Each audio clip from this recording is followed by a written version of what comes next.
সুপ্রিয় শ্রোতারা, আমরা আজ একটি গুরুত্বপূর্ণ বার্তা নিয়ে আপনাদের সামনে উপস্থিত হয়েছি। আমাদের সমাজের প্রত্যেকটি মানুষ, ধর্ম, জাতি, দলমত নির্বিশেষে আমরা সবাই মিলে গড়ে তুলতে চাই একটি সুস্থ, ন্যায় ও সমানাধিকারের সমাজ।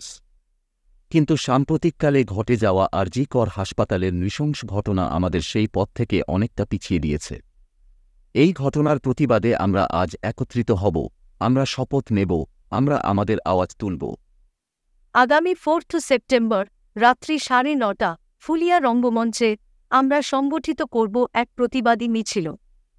এই মিছিল শুধু একটি মিছিল নয়, এটি আমাদের সমাজের প্রতি আমাদের দায়িত্ব এবং কর্তব্য পালন। আমরা চাই এই অন্যায়ের বিরুদ্ধে সকলের সজাগ থাকা।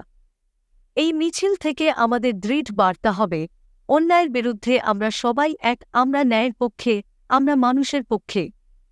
তাই আপনাদের সবাইকে আহ্বান করা হচ্ছে, দলমত নির্বিশেষে আসুন, আমাদের সাথে যোগ দিন। আসুন আমরা একসাথে আওয়াজ তুলি অন্যায়ের বিরুদ্ধে। আপনার উপস্থিতি আমাদের শক্তি, আমাদের সাহস, আমাদের আশা। আমরা একসাথে মিলে গড়ে তুলব ন্যায়ের সমাজ। আসুন আগামী 4 সেপ্টেম্বর রাত্রি 9:30 ফুলিয়া রঙ্গমঞ্চে আমরা সবাই মিলিত হই।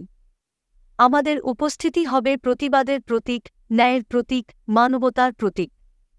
কোনো অন্যায় আর চোখের আড়ালে থাকবে না, কোনো দুর্নীতি আর চাপা পড়বে না। আমাদের আওয়াজ হবে সমাজের প্রতিটি কোণে পৌঁছে যাবার মতো শক্তিশালী। তাহলে আপনারা কি আসছেন?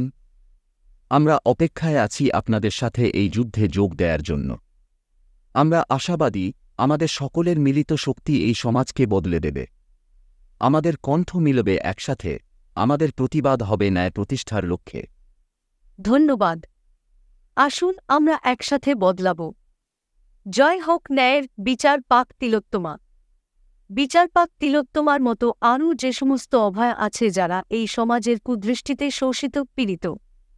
তাই তো সবাই মিলে একসাথে বলি, জাস্টিস ফর আর.জি. কর।